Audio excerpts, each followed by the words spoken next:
తను మీ గురించి ఇంతగా ఆలోచిస్తుంటే మీరేమో పాపం తననే అపార్థం చేసుకుంటున్నారా ఆంటీ? నోరు మూసుకో Praveen. You can't talk to my mother like that. Bulbul తను మీ అమ్మే కావచ్చు, కానీ అలా మాట్లాడడానికి వీల్లేదు. ఆంటీ గారు, ప్రజ్ఞ మీ కూతురే, బుల్బుల్ కూడా మీ కూతురే. బుల్బుల్ ఆవిడలా తన కూతుళ్ళ మధ్య పార్షాలిటీతో ప్రవర్తిస్తే నేను చూడలేను. నువ్వు ప్రజ్ఞ వదిన ఇద్దరు ఈవిడి కూతుళ్లే. ప్రజ్ఞ వదిన లైఫ్ లో ఎన్ని కష్టాలు వస్తున్నాయో ఈవిడికి తెలియాలి. అలాగే ఎంఎంఎస్ గురించి కూడా తప్పకుండా తెలియాలి. Praveen Praveen please enough.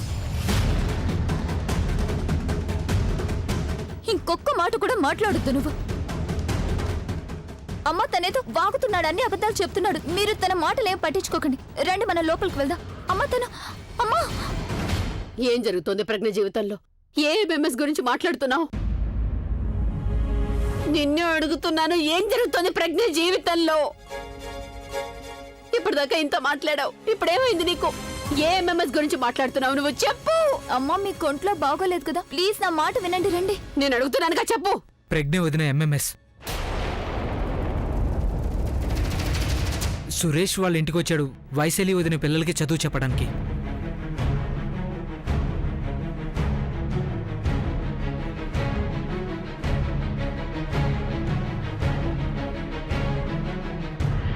ఏంటి నువ్వు చేసిన పని ప్రవీణ్? ఇప్పుడు నీకు తృప్తిగా ఉందా? నీకు తెలీదా మా అమ్మ పరిస్థితి ఏంటో? అమ్మ తను చెప్పేదంతా అబద్ధం. తను చెప్తుంది మీరు నమ్మకండి. రెండు లోపలికి వెళ్దాం. మీ కొంట్లో బాగోలేదు. ప్లీజ్ రా అమ్మ వెళ్దాం. నేను ప్రజ్ఞ దగ్గరికి వెళ్ళాలి. అమ్మ నా మాట వినమ్మా. నన్ను ప్రజ్ఞ దగ్గరికి తీసుకెళ్ళు. నేను దాని దగ్గరికి వెంటనే వెళ్ళాలి. నువ్వు నాతో లోపలికి రా అమ్మా ప్లీజ్. నా మీదొట్టే.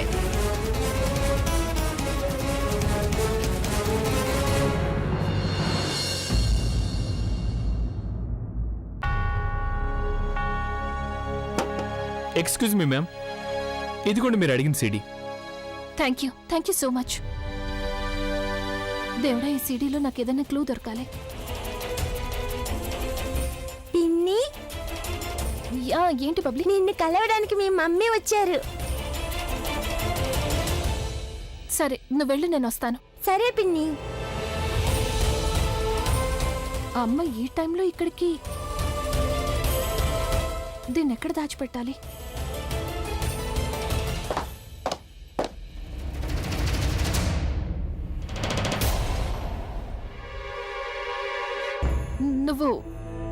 నువ్వు ఇక్కడికి ఎందుకు వచ్చావు?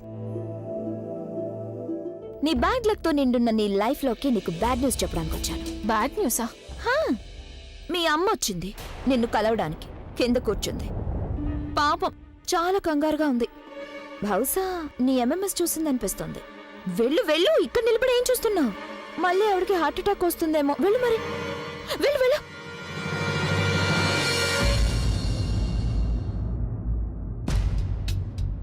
ఈ కళ్ళజోడు ఏం దాచిపెడుతుంది?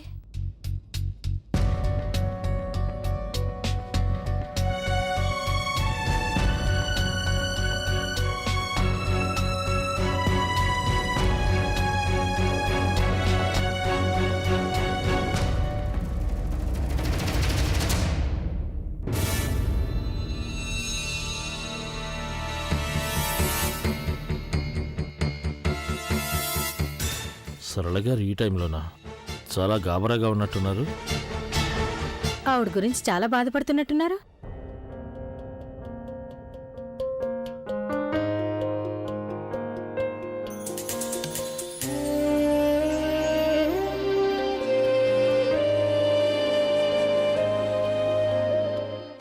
చూస్తుంటే అమ్మకి నిజం తెలిసిపోయింది అనిపిస్తోంది. భగవంతుడా, అమ్మమ్మలాగా అమ్మకి కూడా.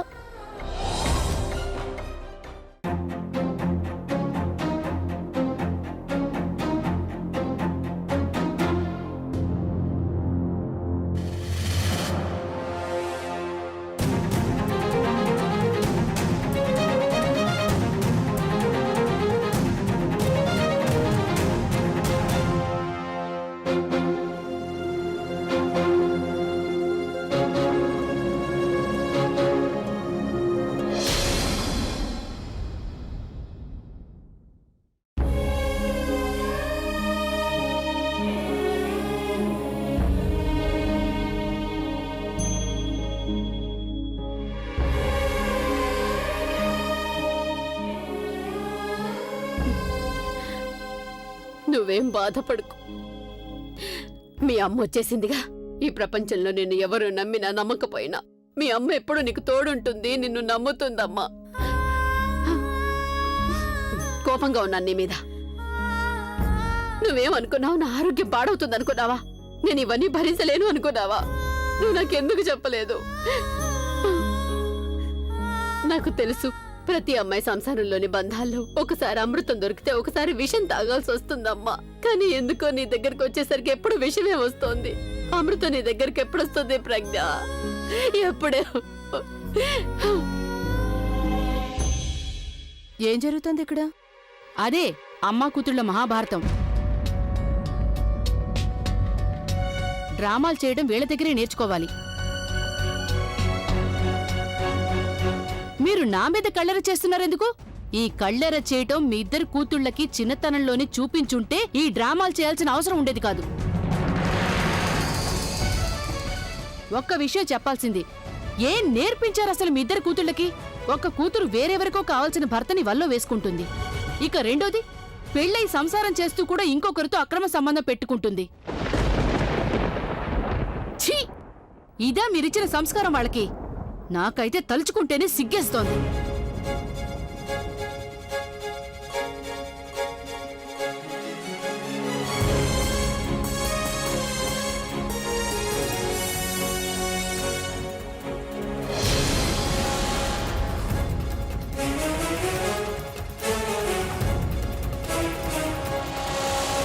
మీరు మాట్లాడుతున్నారా సిగ్గు సంస్కారం గురించి? మీకు తెలుసా సంస్కారం అంటే ఏమిటో? ఈ ఇంటిల్లిపాదికి మీరొక్కరే దీని గురించి అస్సలు మాట్లాడకూడదు. మీరు మీ అబ్బాయికి ఏ సంస్కారం నేర్పించారో ఇది ముందే చూశాను నేను. ఇంకొకరి గురించి మాట్లాడే ముందు మన గురించి మనం ఆలోచించుకొని మాట్లాడాలి. ఒకవేళ మీరు ఒక్క వేలు నా కూతురు వైపు చూపిస్తే మిగతా 3 వేళ్ళు మీ వైపే చూపిస్తున్నాయి.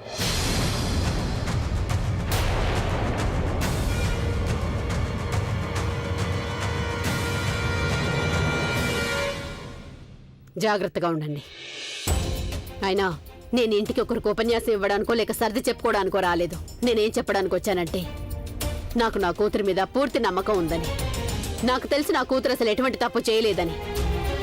నాకొక్క విషయం అర్థం కాలేదు. మీరంతా కలిసి ఊరేగింపులో వచ్చి నా కూతుర్ని ఇంటికి కోడలుగా తెచ్చుకున్నారు, కానీ వాళ్ళెవరూ తన్ని నమ్మడం లేదు.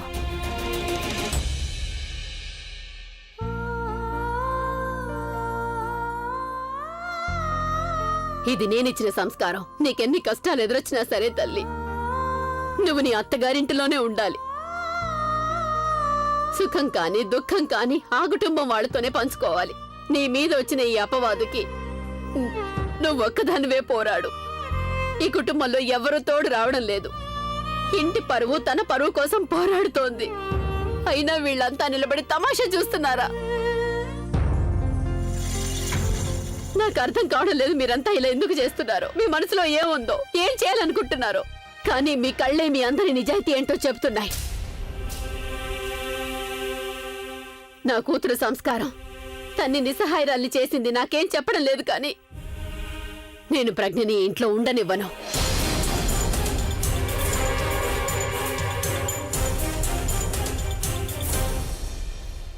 ఇక నువ్వు మన ఇంటికి పద. నీ ఇల్లు. అక్కడ నిన్నందరూ ఎంతో ప్రేమిస్తారు, గౌరవిస్తారు, నిన్ను నమ్ముతారు. ఇక నేను ఇక్కడ ఉండనివ్వను. నువ్వు నాతో పద, మన ఇంటికి పద. పద. అమ్మా, నేను నీతో రాలేను. ఎందుకు? ఏ స్థానమైనా పర్ఫెక్ట్ గా ఉండదో దాన్ని మనమే పర్ఫెక్ట్ చేసుకోవాలని నువ్వే కదా నేర్పించావు. ప్రజ్ఞ, నువ్వెప్పటి వరకు ఇవన్నీ భరిస్తావు? ఈ ఇల్లు, ఈ మనుషులు నీకు సరిపోయినవి కావు. నోరు మూసుకొని ఇక్కడి నుంచి వెళ్ళడం అంటే దాని అర్థం అంతా భరించడం అవుతుంది. నోరు మూసుకొని ఇక్కడి నుంచి వెళ్ళడం అంటే దాని అర్థం నా మీద వేసిన నింద నిజమని ఒప్పుకోవడం అవుతుంది. అలా జరగడం నాకు ఇష్టం లేదు. ఎలాగైతే నువ్వు ఇవన్నీ జరుగుతుంటే చూస్తూ ఉండలేకపోతున్నావు, నేను మా అమ్మ ఇచ్చిన సంస్కారాల్ని ఓడిపోతుంటే చూడలేను. నేను ఇది నిరూపించాలనుకుంటున్నాను. నేను తప్పు కావచ్చు, ఈ ఇంట్లో ఉన్న ప్రతి ఒక్కరూ తప్పు కావచ్చు, కానీ ఒక తల్లి నేర్పిన సంస్కారం తప్పు కాదు అని. తన నమ్మకం, తన విశ్వాసం, తన సంస్కారం, తన పెంపకం ఎప్పటికీ తప్పు కాలేదు. ఇలా చెయ్యాలంటే నన్ను నేను నిరపరాధి అని నిరూపించుకోవాల్సిందే. అమ్మా బుల్బుల్ నాతో అంది, నేను ఈ ఇంటికి ఏ గౌరవంతో వచ్చానో, ఒకవేళ నేను ఈ ఇల్లు వదిలి వెళ్లాల్సి వచ్చిందంటే అదే గౌరవంతో వెళ్ళాలి అని.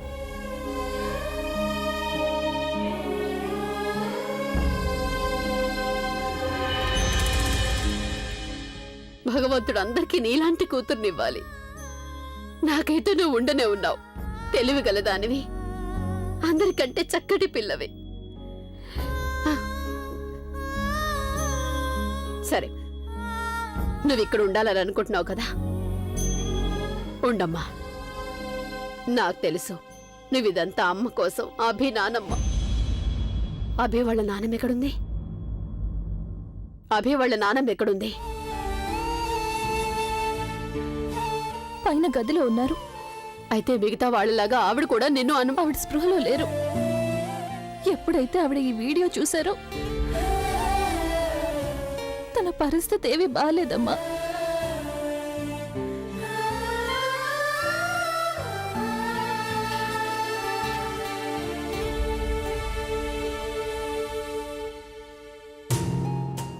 ప్రజ్ఞ వదినకు సంబంధించిన ఎంఎంఎస్ నా మొబైల్ నుంచి ఎలా వెళ్ళింది? ఆ రోజు కన్సర్ట్లో నా మొబైల్ నా దగ్గరే ఉంది కదా, ఎవరికి ఇవ్వలేదు కదా, మరి ఎలా?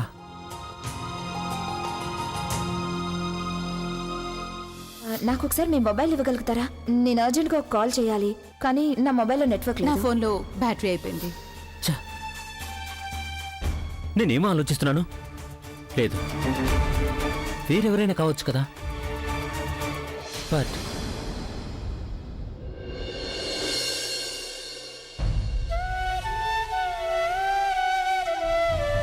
తన పరిస్థితి ఇప్పుడు ఎలా ఉంది?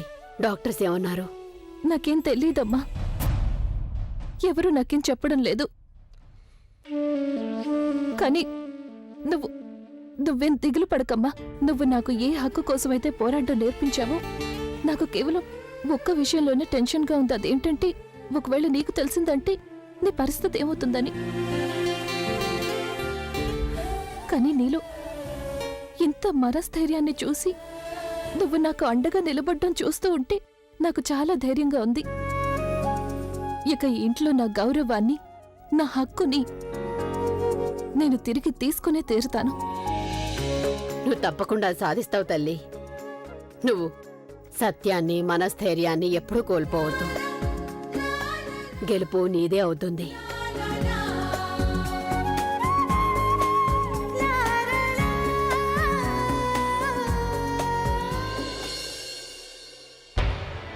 నేను గెలుపుకి చాలా దగ్గరలో ఉన్నాను. ఆ సీడీలో నాకు ఏదో ఒక్క క్లూ దొరికినా చాలు.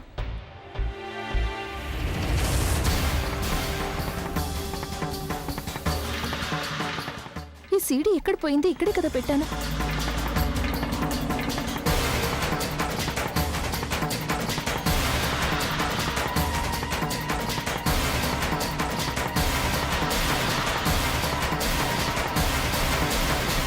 తను వచ్చినప్పుడు ఇక్కడికి నేనక్కడ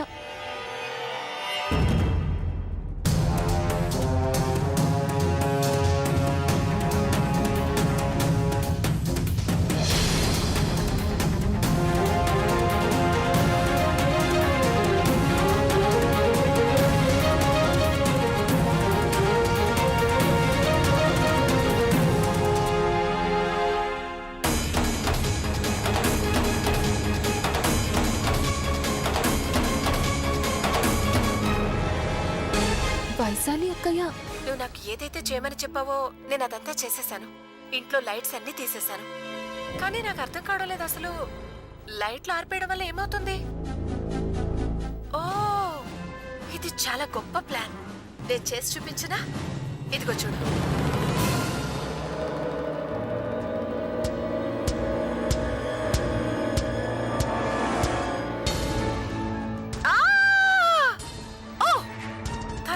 తను ఇలా మెట్ల మీద నుంచి దొర్లుకుంటూ వచ్చి భమ్ అని పడిపోతుంది ఇక్కడ. అక్కడి నుంచి సురేష్ నేను చూపిస్తాగా చూడు ఎలా వస్తాడో. ప్రజ్ఞ, ప్రజ్ఞ ఏమైంది? అరే ఇక్కడున్నావా ప్రజ్ఞ? ఓ, నువ్వెలా పడిపోయావు? ఓ అలా అని ప్రజ్ఞని లేపుతాడు. ఆ తర్వాత గదిలోకి తీసుకెళ్తాడు. ఇలా ఇలా నెమ్మదిగా ఇలా ఇలా తీసుకెళ్తాడు గదిలోకి.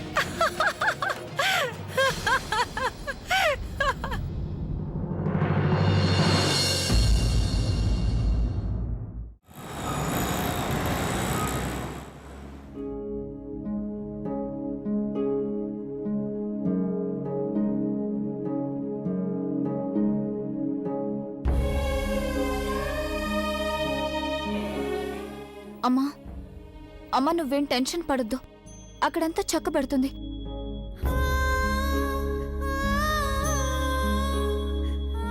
అక్క మీద నమ్మకం ఉంచమ్మా, నేను చెప్తున్నానుగా త్వరలో అన్ని చక్కబడిపోతాయి.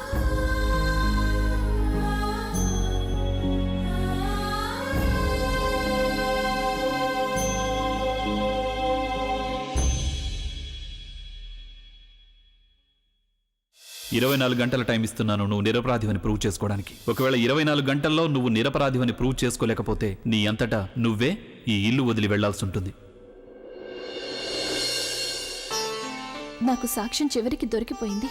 ఇప్పుడు ఆయన ఒప్పుకోవాల్సిందే ఏ విషయం నేను మా బంధం గురించి చెప్పానో అది తప్పు కాదని.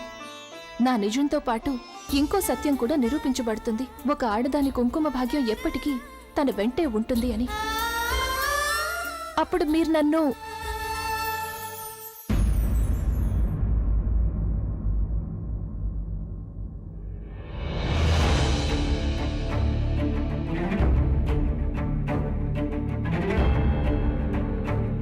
ఏడి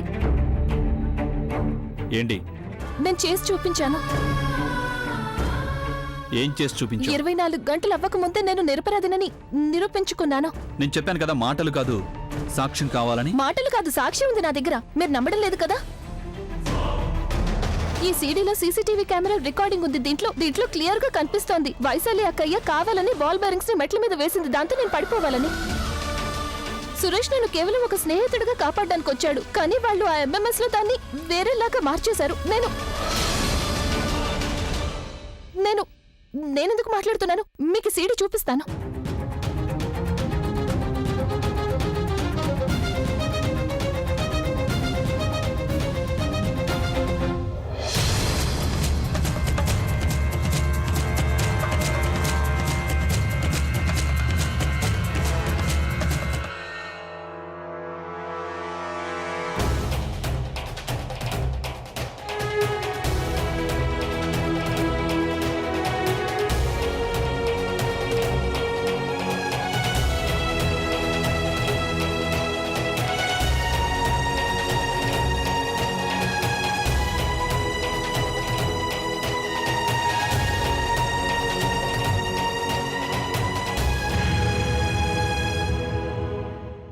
చూశారుగా మీరు, నేనేదైతే చెప్పానో అదే నిజమయ్యింది.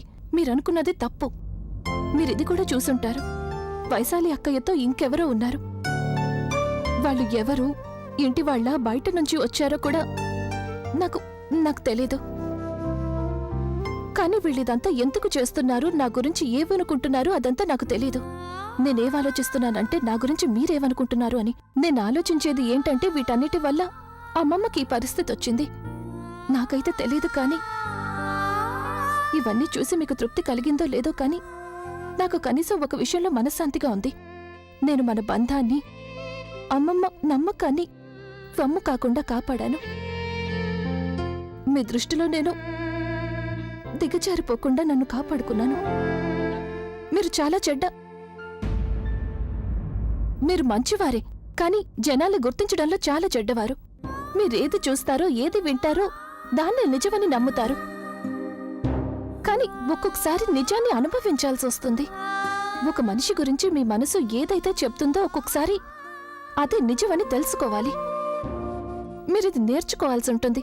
ఎందుకంటే మీ చుట్టూ చాలా వరకు ఎటువంటి వాళ్ళున్నారంటే వాళ్ళు మంచివారు కాదు, మంచివాళ్లలా నటిస్తారు. మీ బాధని, మీ అవస్థని అస్సలు అర్థం చేసుకోలేరు వాళ్ళు. కానీ ఆ ఎంఎంఎస్ చూశాక మీ పరిస్థితి ఎలా ఉందో నేను తెలుసుకోగలను. అమ్మమ్మ పరిస్థితి చూసి మీరెలా ఉండుంటారో నాకు చాలా బాగా తెలుసు. అందుకే సర్లేండి, ఇప్పుడు మీకు నమ్మకం కలిగే ఉంటుంది. అమ్మమ్మకి ఈ పరిస్థితి రావడానికి నేను కారణం కాదని, నేను ఎవ్వరికీ చెడు జరగాలని అనుకోను. కానీ అమ్మమ్మ, ఆవిడ నన్ను ఎంతగానో ప్రేమిస్తున్నారు, ఎంతో బాగా చూసుకుంటున్నారు. ఆవిడకి చెడు జరగాలని ఎలా అనుకుంటాను? అమ్మమ్మ కేవలం ఎదుటి వాళ్ల కోసం బతుకుతారు. అలాంటిది ఆవిడ్ని బాధలో చూసి నేను ఒక్క రోజు కూడా మనశ్శాంతిగా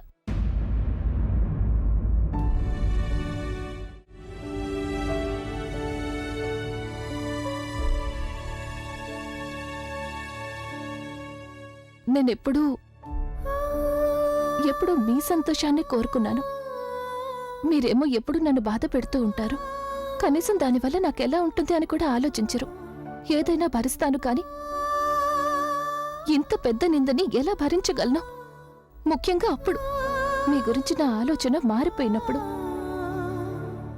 మీలో దాగి ఉన్న మంచితనాన్ని నేను చూసినప్పుడు,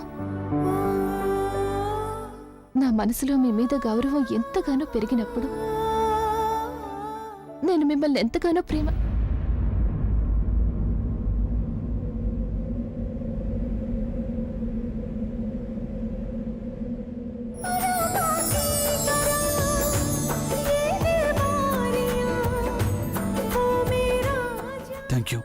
థ్యాంక్ యూ సో మచ్.